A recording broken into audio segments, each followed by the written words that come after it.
Andrew, welcome to episode 7 of COVID Conversations. Happy to have you here. I'm excited to learn a little bit about how your business is operating in Boston as a real estate broker.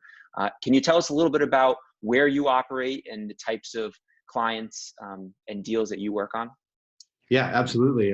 Thanks for having me on, Jeff. So we are primarily in Boston proper, kind of the main core neighborhoods, Back Bay, South End, downtown, as well as doing outside of the city. Business, it expands, people look in other areas, but our kind of core area is Boston proper. And Boston, before this conversation, I was looking online at just available properties, just looking at the volume and how things have shifted because I follow the Boston market pretty closely.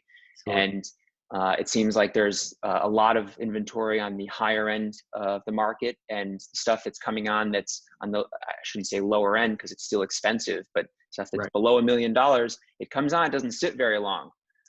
So it seems like the market is still moving in Boston, in the Boston proper where you operate. Does that seem to be the case with the clients you're working with too?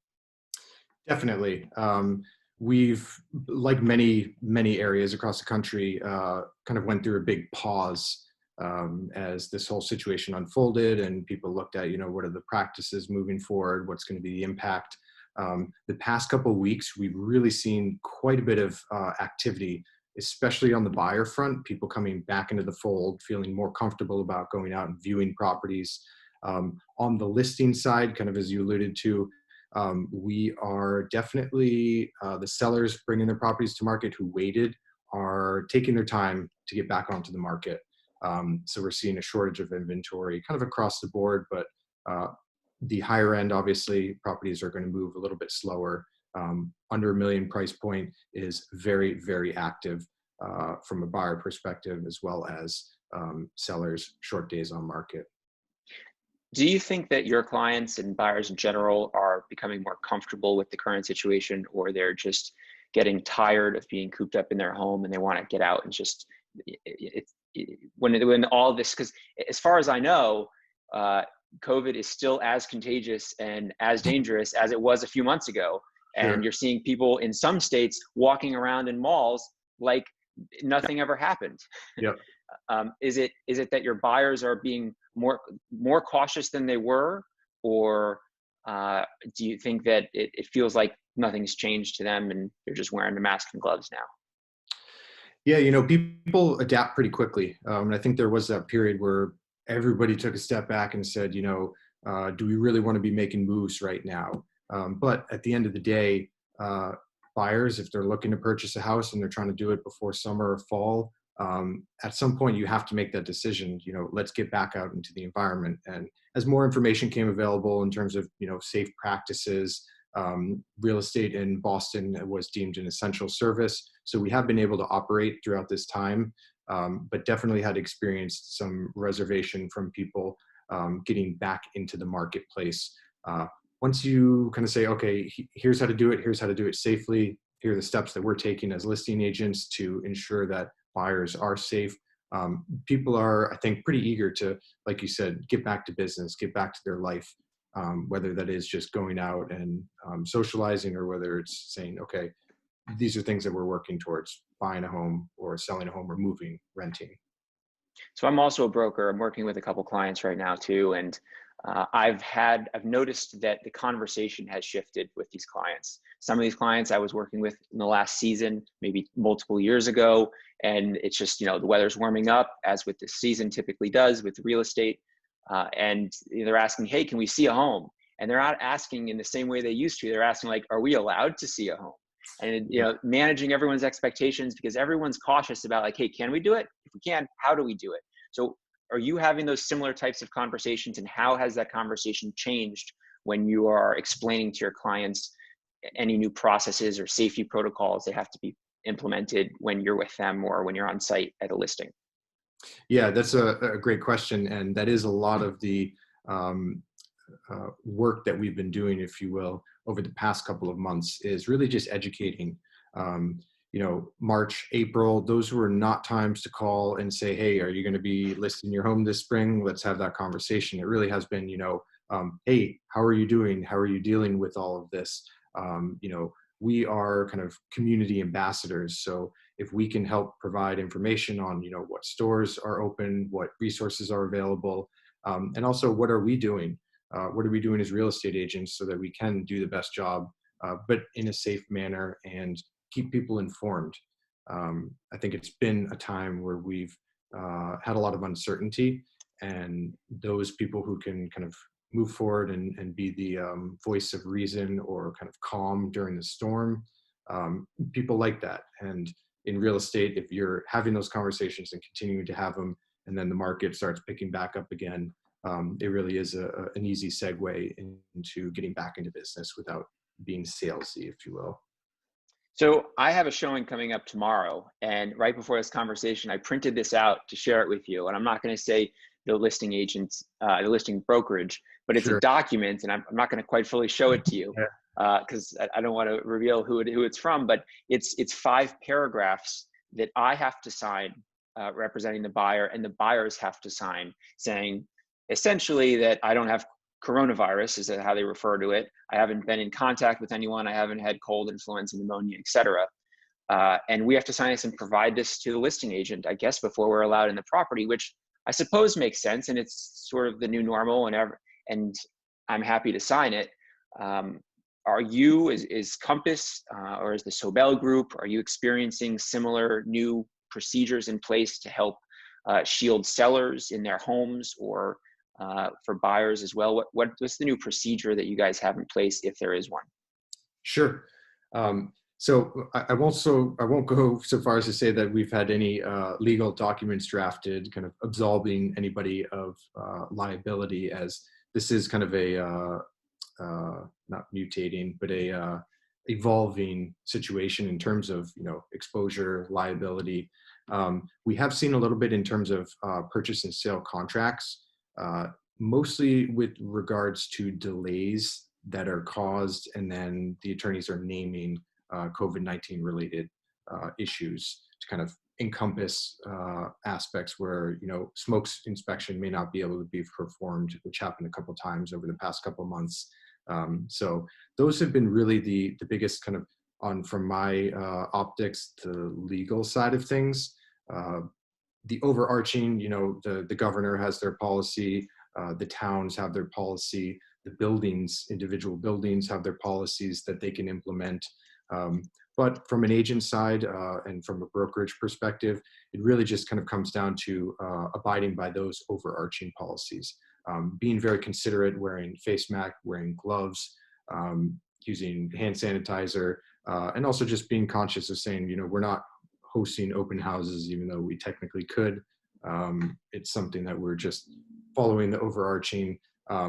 Is a document like that necessary? Probably not. Is there some legal basis? Maybe. But at the end of the day, if that's what an agent is requiring to make people feel comfortable, it doesn't change the material facts of, you know, the situation, I think, as you had mentioned before. By the way, I just noticed your shirt. Love it. Oh, It's thank you. Thank great you. shirt there. Yeah, We'll have to talk after about how I can get a couple of those with some of my brands on them. definitely. Definitely. Yeah. How has things changed as has tours and you know, virtual open houses? Has that been something that's new to you? Is that something that you've been doing for a while, and this is just more of the same? I've been on home inspections Mhm. while other agents they were still showing the property were just FaceTiming their clients and giving them FaceTime tours, and it felt completely normal. Like, oh yeah, I Sure. guess that makes perfect sense in this time. Yeah, so we work with a lot of international clients, and many often are not able to be in Boston, kind of previewing properties, whether it's for rent or for purchase. So on our team, it's been pretty normal to do sight unseen, to do tours, to do Matterports, kind of the 3D home tours. Our pivot for our team really has been to double down on the digital. Um, a lot of that was present before, but the past month and recent times have really kind of accelerated that and said, okay, what can we do in terms of taking these and pushing them to the next level? Instead of doing, say, a virtual tour or virtual open house and just being on your phone on Instagram. We're saying, okay, for a file stream, we can live stream through 5 different applications all at once. So it's kind of accelerated where it might have taken a year for that to catch on. Now people are looking at, okay, virtual open house, what do we have available in terms of all the tools? What makes the most sense? What are we going to use after we can start going back into person? What's sticking, what's not? So it has been an adaptation to that, but it's more just kind of accelerating what we already have been doing and doing more of certain elements of it. So you have an impressive social presence across multiple channels. Is there any advice that you could give or offer to real estate professionals who don't have a strong social presence? Where would you say they should focus their efforts to start? What would be a good first step for them? Yeah, that's a great question. I think really coming from the perspective of, everything you do as a real estate agent is your brand. Somebody once said, your brand is what people talk about when you leave the room. And for the most part, that's not going to be that pretty property that you posted a picture of on your Instagram. It's going to be the personal story, either behind that or your face or what you're doing, your engagement in the community, your engagement surrounding real estate, which kind of encompasses so much of our lives. That, just being genuine, being yourself, but being active and visible. I think that this time especially is so important for people to be visible in the real estate world as agents. A, a colleague of mine was saying visible and viable. Visible, saying, hey, you are out there, don't hide. There are so many people who are hiding. They have no idea what to do. They're throwing up their hands. They're saying, I'll just take a 2-month off and not sell any more homes. But the people who are saying, you know what, I'm going to remain visible. I'm going to remain viable and say, hey, these are the options. We do still do business. And these are just the changes that we've made. This is kind of how we've been adapting. So kind of combining that, being visible, being genuine, showing yourself, your personality. As you know, at the end of the day, people work with people. They don't necessarily work with brands. It's not the company who they're choosing. They're choosing to work with Jeff because they like you. So incorporating that in terms of your whole presence, as well as the real estate spin on it, I think is probably a good starting point. The mediums, really whatever you're most comfortable with, I think is probably going back to, your comfort level and being natural. Instagram lends to visual. People love properties. People love that. You can do live. Facebook's great. You have a really big community there. I think having a little bit of coverage all around is really good. And if I had one tip for agents who are starting to build out their social presence is video. Video, I mean, the majority of communication is nonverbal cues. So those are hard to communicate when you're just typing a couple lines into a paragraph or a sentence or on a photo. So being able to get comfortable with video is probably the biggest thing that I would recommend. I'm a huge proponent of video. It shares your personality. It gives people a chance to meet you without actually having to meet you before they meet you. 100%. And I think that, having a brand across multiple channels that's consistent is very important as well, as you mentioned. But more importantly than just the brand and your awesome logo across your chest right now, is letting people know who you are, the things you like. You want to be able to connect with them. I think you've done a good job as I've followed you for the past few years across a couple different mediums, and it's you, right? It's whether I meet you in person or I meet you online, it's consistent. So I think that is really good advice to just make sure that you are who you are online, in addition to, that complements your real life self and brand. Yeah, it's like people saying, the first showing for a property happens online. So the importance of having great photos, good content, clear, legible, well-written descriptions is it's very important. And kind of the same goes for your own personal brand. What you put out to the world through the internet is going to be usually the first touch point that somebody has with you. And if that aligns up really well with who you are in person, they're like, holy crap, like Jeff is Jeff. like that's who he is, and we see that, and it resonates well. Has there, shifting to Compass, you work for Compass, Yes. has Compass changed their approach and their support offerings to their agents and brokers that work within their network since before COVID to whatever they're currently doing today? Yeah, absolutely. It's been really fascinating to watch just how nimble Compass has been and supportive. Basically, this whole thing hit, and immediately we start having weekly discussions with agents across the country. You know, what are they doing? What are they seeing? Bringing people on who are on the marketing side of things. Um, our developers, our in-house developers for the company, apparently have been about 20% more productive working at home than in the office, and that's probably because there's just more time for people to do stuff. But it has been a push on Compass's end to really say, okay, uh, we are a tech-powered brokerage, and all of a sudden, uh, we just entered an environment where there have been 6 years of tech development and implementation and adaptation or adoption, now consolidated into like 2 months. And you'll see that across a lot of industries. Zoom, probably half the world didn't even know about it until 2.5 months ago. Now everybody knows how to Zoom. And so it's just accelerated a lot. Compass is definitely not slept behind the wheel, and has taken the bull by the horns, if you will, for saying, okay, which aspects of our business, of the digital side of products that we're offering our agents, can we step on the gas and go, go, go, go? So we've seen quite a few kind of back end. I'm not sure exactly what I should share, but some interesting things have rolled out. A lot of updates that may have taken a back seat have been implemented. So it's been great to see a company that said, you know, let's rock and roll. We need to double down on what we're doing in terms of the offering to our agents, which I guess they view as their clients, our So, clients. so finally, predictions for the future. So long as you're comfortable sharing any, how do Sure. you think that COVID is going to affect the Boston market?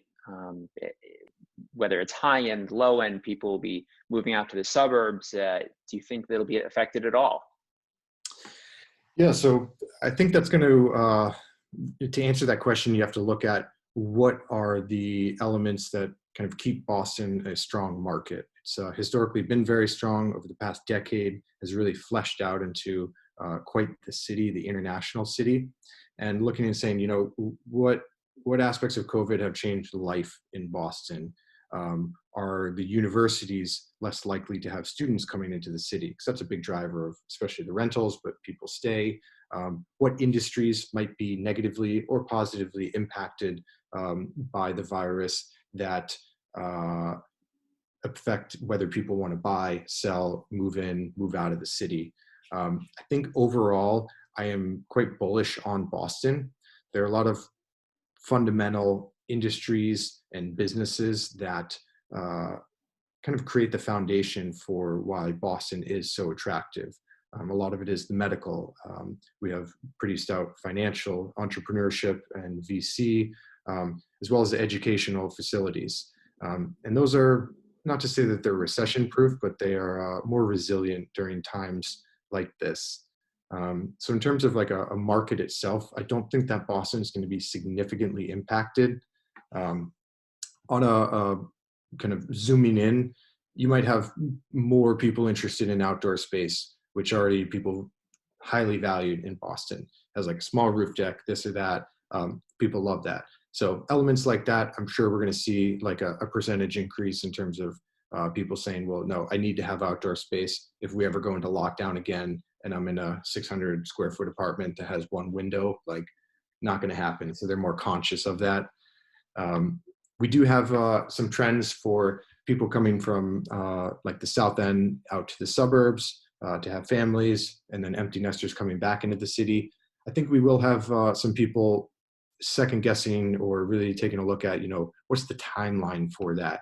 And we are renting in the city. We're considering buying here a 2-bedroom, but our ultimate plan is to go out to the suburbs.